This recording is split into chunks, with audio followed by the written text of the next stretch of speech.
ঘরে থাকা মাত্র ২টি উপকরণ দিয়ে মজাদার স্বাদের সুইট নুডলস বানিয়ে ফেললাম। আপনারাও ট্রাই করে দেখবেন, খেতে অসম্ভব মজা হয়।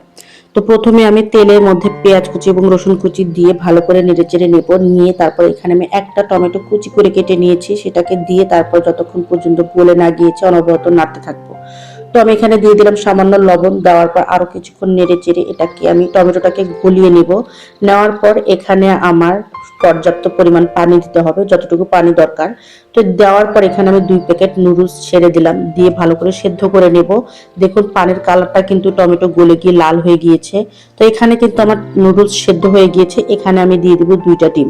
আপনারা চাইলে একটা দিতে পারেন, তবে আমি 2টা দিয়েছি। তো ডিম দুটো দিয়ে ভালো করে নেড়েচেড়ে আমি ভালো করে মিশিয়ে নেব। তারপর এখানে মরিচ কুচি এবং ধনেপাতা কুচি দিয়ে ভালো করে নেড়েচেড়ে তারপরে আমি সবশেষে দিয়ে দিব হলো নুডলসের মশলা। তো নুডলসের মশলা দুটো দেওয়ার পর আমি এটা কিন্তু ভালো করে নেড়েচেড়ে মিশিয়ে নিব।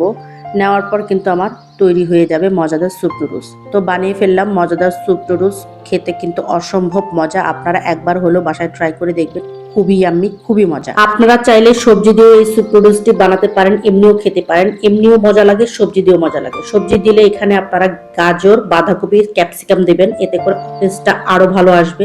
আমার হাতের কাছে কোনো সবজি ছিল না বিধায় আমি এমনি রান্না করেছি। আশা করছি সবার কাছে ভিডিওটি ভালো লেগেছে। ভালো লাগলে অবশ্যই লাইক, কমেন্ট, শেয়ার করে পাশে থাকবেন।